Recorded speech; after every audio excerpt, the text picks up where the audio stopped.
Hi everyone dear, आज के class में हम डिस्कस करने वाले हैं आपके ईवीएस के पूरे 30 क्वेश्चंस। ठीक है ना। ये आपका प्रैक्टिस सेट 1 है और ऐसे ही हम रेगुलरली आपका हर सब्जेक्ट का प्रैक्टिस सेट जो है अपलोड करते हैं। तो डियर, पेडालॉजी से ना पूरे 75 के मार्क्स के क्वेश्चंस आते हैं और पेडालॉजी के क्वेश्चन को जब सॉल्व करते हैं ना तो उसमें कुछ कॉन्सेप्ट और ट्रिक जो है काफ़ी काम आता है। इसके अलावा कुछ इंपॉर्टेंट टॉपिक भी रहता है जो कि आपका हर पेडालॉजी के लिए इम्पॉर्टेंट रहता है। तो डियर, हमारा इंटेंशन ये है ना कि जब भी हम प्रैक्टिस सेट करें तो हम इस कॉन्सेप्ट और इस ट्रिक को आपको बताएं जिससे कि आप इजीली जो है पेडालॉजी के 75 मार्क्स को गेन कर सकते हैं। तो डियर, हाँ चलिए स्टार्ट करते हैं। स्टार्ट करने से पहले हम बता दें कि अगर आप हमारे चैनल में नए हैं ना तो सबसे पहले आप हमारे चैनल को सब्सक्राइब कर लीजिए और वीडियो पसंद आएगा तो लाइक और शेयर करना मत भूलिएगा। तो डियर, हमारा इंटेंशन ये है कि 2011 से लेकर 2022 तक का जितने भी आपका प्रीवियस ईयर क्वेश्चन है ना उन सारे क्वेश्चन को भी सॉल्व करना है। सेकंड ये है कि जितना इम्पॉर्टेंट टॉपिक है डियर, हम उन्हीं इम्पॉर्टेंट टॉपिक को यहाँ पे डालते हैं। ठीक है ना, जो कि आपका सीटेट के पॉइंट ऑफ व्यू से इम्पॉर्टेंट है और वो बहुत ही छोटा छोटा वीडियो रहता है। ठीक है, जो कि सिर्फ सीटेट के पॉइंट ऑफ व्यू से इम्पॉर्टेंट है और अगर आप किसी भी टीचर लेवल की तैयारी कर रहे हैं तो वो 1 लाइन बेस्ड क्वेश्चन जो रहता है काफ़ी इंपॉर्टेंट हो जाता है। ठीक है, इसके अलावा इससे रिलेटेड जो भी आपका जो भी आपका MCQ क्वेश्चंस हो गया सिलेबस के अकॉर्डिंग वो हम आपका रेगुलरली अपलोड करते हैं। तो अगर प्लीज़ चैनल में रहे ना तो सबसे पहले आप हमारे चैनल को सब्सक्राइब कर लीजिए। तो चलिए स्टार्ट करते हैं बिना टाइम वेस्ट किए। पहला क्वेश्चन है आपका कि एक विद्यार्थी ने 2 बॉक्स बनाए, पहले में सूरज, पानी और वायु के नाम की स्लिप डाली जबकि दूसरे में कोयला, पेट्रोलियम व प्राकृतिक गैसों के नाम की स्लिप डाली। तो पहले बॉक्स का नाम होगा, तो डियर देख लीजिए पहले बॉक्स का नाम क्या होगा। पहला तो है आपका प्राकृतिक संसाधन जिसको हम लोग नेचुरल रिसोर्सेज कहते हैं। दूसरा है आपका पुनः चक्रित संसाधन, तीसरा आपका क्षरणीय संसाधन और चौथा है आपका वास्तविक संसाधन। तो डियर, इसका करेक्ट आंसर है आंसर एक प्राकृतिक संसाधन, क्योंकि नेचुरल रिसोर्सेज ये जो आपका है ना डियर, सूरज, पानी, वायु, ये आपका किस में आता है, नेचुरल रिसोर्सेज मतलब प्राकृतिक संसाधन है। ठीक है ना। नेक्स्ट है आपका डैश को विज्ञान शिक्षण को अधिक प्रभावी बनाने की कुंजी माना जाता है। पहला है आपका प्रयोग, दूसरा है आपका कहानी कथन, तीसरा आपका गोष्ठी और चौथा है आपका समूह चर्चा।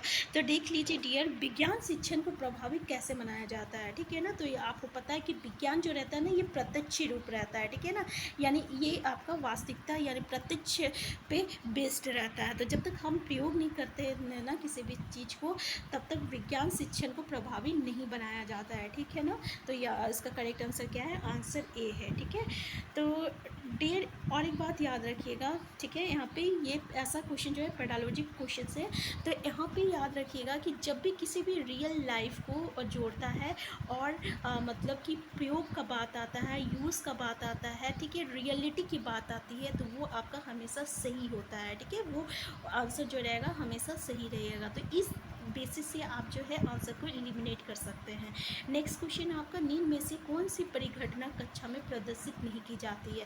पहला बर्फ निर्माण, वाष्प बिंदु निर्माण, तीसरा आपका कोहरा निर्माण, चौथा है बर्फ से तरल निर्माण।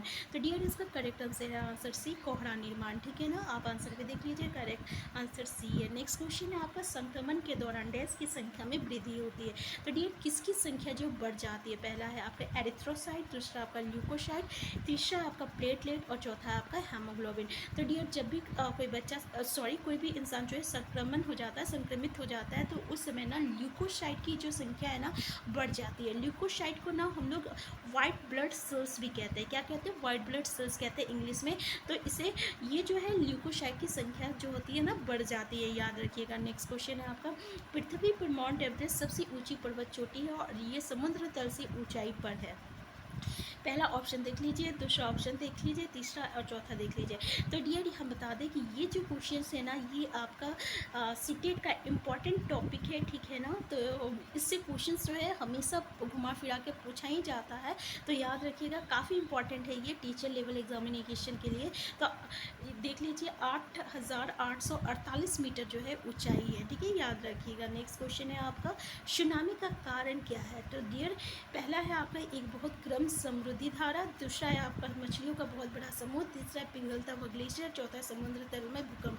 तो डियर इसका करेक्ट आंसर है आंसर डी, समुद्र तल में भूकंप जो रहता है ना, ये इसका सुनामी का कारण बनता है। ठीक है ना। नेक्स्ट क्वेश्चन है आपका कि जैविक पर्यावरण में शामिल है, पहला उत्पादक, उपभोक्ता, और तीसरा हो गया अपघटक, और चौथा हो गया आपका उपरोक्त सभी। तो डियर आपका यहाँ जैविक पर्यावरण, अगर इंग्लिश में बातें करें हम तो इसको बायोटिक इन्वायरमेंट कहते हैं। ठीक है। तो बायोटिक इन्वायरमेंट में कौन कौन सा आता है, जैसे प्रोड्यूसर हो गया आपका, ठीक है ना।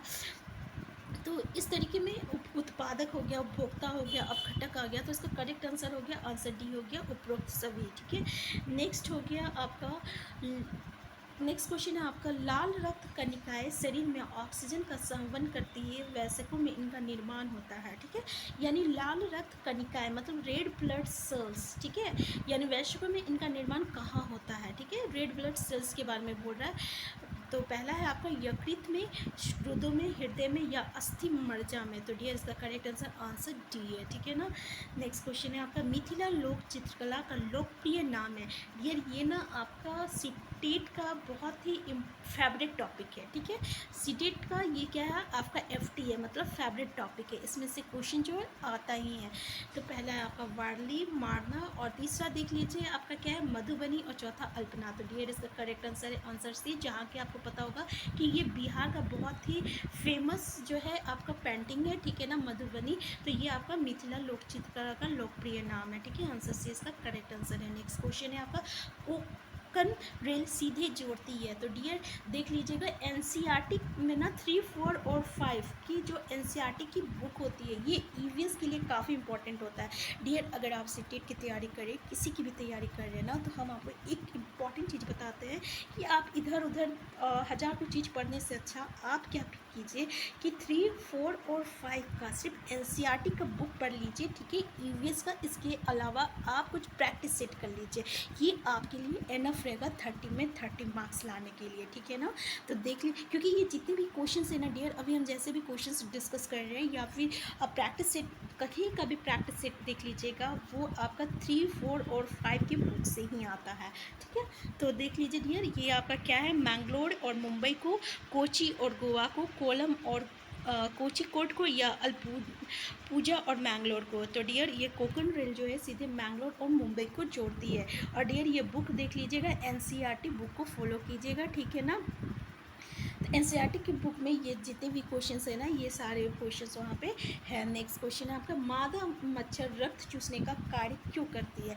तो डियर ये मादा मच्छर जो है ना, ये आपका सीटेट का जो है ना एफटी है, मतलब फेवरेट टॉपिक है सीटेट में। ये सब क्वेश्चन जो है बहुत बार पूछा गया है और हमेशा पूछा जाता है। ठीक है ना। और बहुत पहले से पूछा जाता है। तो पहला ऑप्शन आपका मलेरिया फैलाने के लिए, संक्रमण फैलाने के लिए, अपने जीवन को बचाने के लिए, या अंडे देने के लिए। तो डी करेक्ट आंसर है आपका अंडे देने के लिए। ठीक है ना। नेक्स्ट क्वेश्चन है आपका कि पंक्तियों में हरे रंग की उपस्थिति निम्न में से किस कारण से है। ठीक है। सॉरी, यहाँ पे पत्तियों, मतलब कि पत्तियों में जो हरा रंग होता है, ठीक है, यानी लिप्स में जो ग्रीन कलर जो रहता है वो किस लिए होता है। पहला तो ग्लूकोज, दूसरा है नाइट्रोजन, तीसरा है आपका क्लोरोफिल, और चौथा है ऑक्सीजन। तो आप सबको पता होगा डियर, ये क्लोरोफिल के कारण आपके पत्ते जो रहता है ना, वो ग्रीन कलर का रहता है। ठीक है ना। नेक्स्ट क्वेश्चन है आपका, प्रकाश संश्लेषण प्रक्रिया में सम्मिलित गैस है। पहला आपका ओजोन। ये प्रकाश संश्लेषण मतलब हो जाता है आपका संश्लेषण प्रक्रिया, जिसको हम लोग फोटोसिंथेसिस कहते हैं, यानी उसमें कौन क्या किस गैस की रिक्वायरमेंट होती है। पहला ओजोन है, दूसरा ऑक्सीजन है, तीसरा हाइड्रोजन है, और चौथा कार्बन डाइऑक्साइड है। तो डियर ये आप सबको पता है कि फोटोसिंथेसिस, ये प्रकाश संश्लेषण जो होता है, ये कार्बन डाइऑक्साइड और वाटर के प्रेजेंस में होता है। ठीक है ना। इसके लिए कार्बन डाइऑक्साइड, वाटर और क्लोरोफिल ये सारा इंपॉर्टेंट रहता है। ठीक है ना। तो याद रखिएगा, कार्बन डाइऑक्साइड जो रहता है इसके प्रेजेंस में होता है, और ये जब प्रक्रिया होता है ना, तब ये कौन सा गैस को निकालता है, तो ये ऑक्सीजन गैस को जो रहता है ये निकालता है, इसको रिमूव करता है, इसको निकालेगा। ठीक है ना। और इसको लेगा और इस प्रक्रिया में कौन सा गैस को लेगा, तो ये कार्बन डाइऑक्साइड गैस को लेगा। ये दोनों इंपॉर्टेंट है, याद रखिएगा, ठीक है ना। नेक्स्ट क्वेश्चन है आपका कि कर्म रुधिर प्रणाली का परिचय देने के लिए शिक्षक के लिए श्रेष्ठ शिक्षण सहायक सामग्री होगी। पहला तो मेढक के जीवन चक्र का चार्ट, दूसरा तो मुर्गी के जीवन चक्र का मॉडल, तीसरा वास्तविक तितली या कक्षा के बाहर बैठा कुत्ता। तो डियर आंसर, करेक्ट आंसर है आंसर डी, कक्षा के बाहर बैठा कुत्ता। नेक्स्ट क्वेश्चन है आपका ऊर्जा संवहन की निम्नलिखित आरेख को ध्यानपूर्वक देखें, उपयुक्त आरेख के आधार पर कौन सा विकल्प सही होगा। पहला तो 2 बकरी 3 मनुष्य 5 शेर, दूसरा है 2 सूरज 3 बकरी 5 मनुष्य, तीसरा 1 सूरज 2 बकरी 5 मनुष्य, और चौथा है आपका 1 सूरज 2 पौधा 3 शेर। तो डियर इसका करेक्ट आंसर क्या है, आंसर सी है 1 सूरज 2 बकरी 5 मनुष्य। नेक्स्ट क्वेश्चन है आपका वर्षा की होने से निम्न में से किसकी महत्वपूर्ण भूमिका होती है। पहला शोधन की, दूसरा है वाष्पीकरण की, तीसरा है संघनन की, और चौथा है आपका वाष्पीकरण और संघनन दोनों की। तो डियर इसका करेक्ट आंसर है आंसर डी, वाष्पीकरण और संघनन दोनों की। तो डियर क्लास 3, 4 और 5 की जो NCERT की बुक है ना, उसका जो भी इम्पॉर्टेंट चैप्टर में से जो भी इम्पॉर्टेंट आपका टॉपिक रहेगा ना, और जो भी इम्पॉर्टेंट पॉइंट रहेगा, तो उस सारे चैप्टर को हम डिस्कस करते हैं यहाँ पे रेगुलरली। तो अगर आप हमारे चैनल में नए हैं ना, तो सबसे पहले आप हमारे चैनल को सब्सक्राइब कर लीजिए। तो चलिए स्टार्ट करते हैं क्वेश्चन नंबर 18 से। रोहित कार्ड सीट को कैंची से काटते हुए कई आकृतियाँ बना रहा है, और इस कार्ड में किस बल को उपयोग में लिया जा रहा है। यानी जब वो आकृति बना रहा है तो किस बल का वो प्रयोग करता है। पहला तो मांसपेशिया बल, दूसरा घर्षण बल, तीसरा है यांत्रिक बल, या चौथा है आपका गुरुत्वाकर्षण बल। तो डियर इसका करेक्ट आंसर है आंसर सी, यांत्रिक बल। आपको पता होगा कि गुरुत्वाकर्षण बल तो हो नहीं सकता, ठीक है ना, तो याद रखिएगा। इस तरीके से आप आंसर को एलिमिनेट कर सकते हैं। नेक्स्ट क्वेश्चन है आपका निम्न में से कौन सा कथन गलत है। पहला तो क्विनीन जो कि एक मलेरिया की औषधि है, सिनोकोना नामक पौधे से प्राप्त होती है।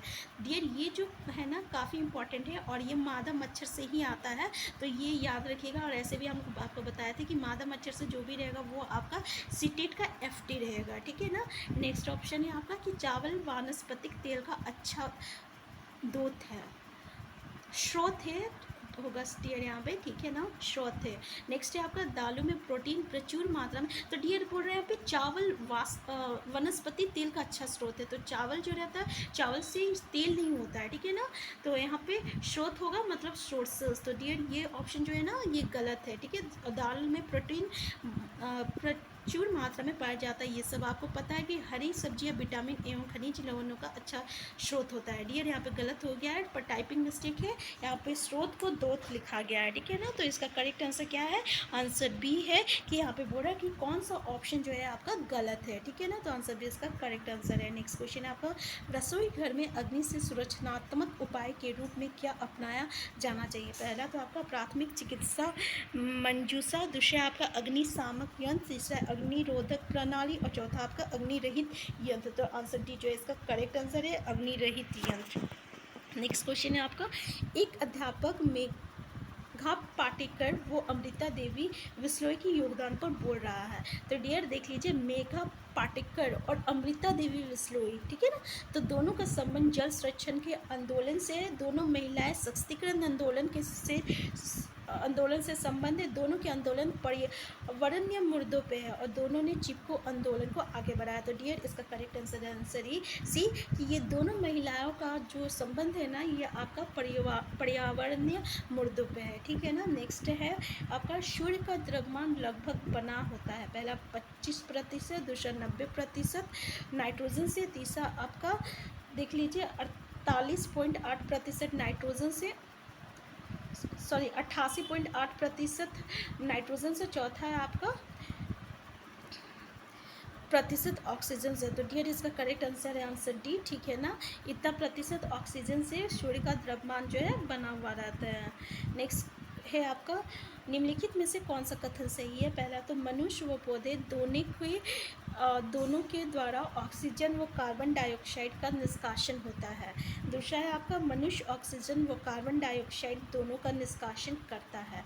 तीसरा है आपका पौधे ऑक्सीजन व कार्बन डाइऑक्साइड दोनों का निष्कासन करते हैं। और चौथा है आपका उपरोक्त में से कोई नहीं। तो डियर इसका क्वेश्चन क्या है कि निम्नलिखित में से कौन सा कथन सही है। तो आंसर डी इसका जो है करेक्ट आंसर है। ठीक है ना। नेक्स्ट क्वेश्चन है आपका कि वर्षा जल संचयन का सबसे प्रमुख उपयोग है। तो डियर पहले ये क्वेश्चन को हम लोग एक बार समझ लेते हैं कि क्या बोल रहा है।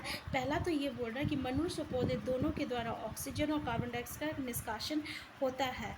तो डियर दूसरा बोल रहा है कि मनुष्य ऑक्सीजन और वो कार्बन डाइऑक्साइड दोनों का निष्कासन करता है। ठीक है ना।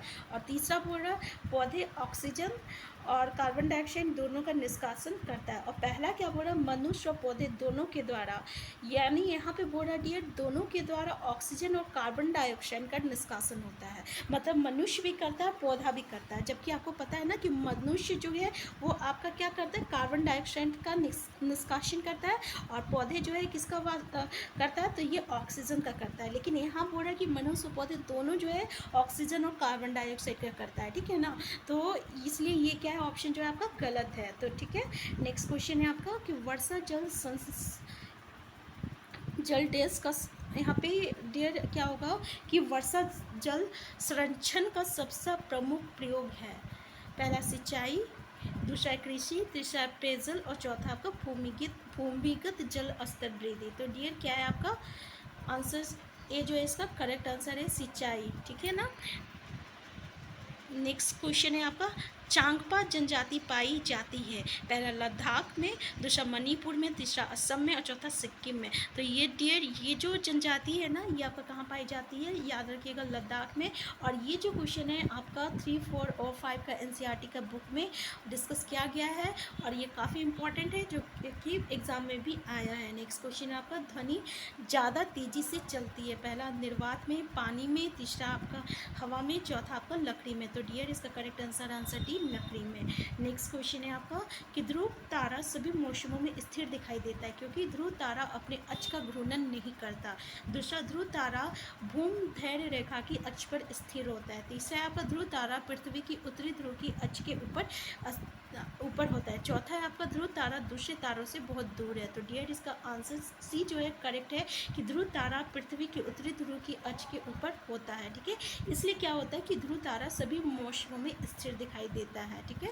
काफ़ी इंपॉर्टेंट है तो ये भी याद रखिएगा। नेक्स्ट क्वेश्चन आपका उत्सर्जन तंत्र किससे संबंधित नहीं है, वृक्क से, कान से, फेफड़े से या त्वचा से। तो डियर इसका करेक्ट आंसर है आंसर बी, कान से ये संबंधित नहीं है। नेक्स्ट क्वेश्चन है आपका कि निम्न में से किसका मूल उद्भव स्थान भारत नहीं है। पहला आम है, दूसरा केला है, तीसरा जो है नारियल है और चौथा है आपका स्ट्रॉबेरी। तो आंसर डी जो है इसका करेक्ट आंसर है स्ट्रॉबेरी। ठीक है ना। आंसर डी देख लीजिए क्वेश्चन क्या है, किसका मूल उद्भव स्थान भारत नहीं है, मतलब स्ट्रॉबेरी इसका जो है करेक्ट आंसर है। ठीक है ना। इसका प्रोडक्शन भारत में ज़्यादा नहीं होता है। नेक्स्ट क्वेश्चन है आपका निम्न में से कौन सी गैस वायुमंडल के तापमान को बढ़ाने में उत्तरदायी मानी जाती है।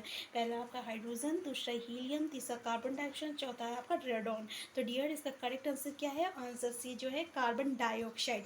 क्या बोल रहा है, कौन सी गैस वायुमंडल के तापमान को बढ़ाने में उत्तरदायी मानी जाती है। तो याद रखिएगा डियर आंसर सी जो है कार्बन डाइऑक्साइड इसका करेक्ट आंसर है। काफ़ी इंपॉर्टेंट क्वेश्चन है। तो डियर हम फिर मिलते हैं एक न्यू वीडियो के साथ। तब तक के लिए आप स्वस्थ रहिए, खुश रहिए और चैनल में नया ना तो सबसे पहले आप हमारे चैनल को सब्सक्राइब कर लीजिए। वीडियो पसंद आएगा तो लाइक और शेयर करना मत भूलिएगा।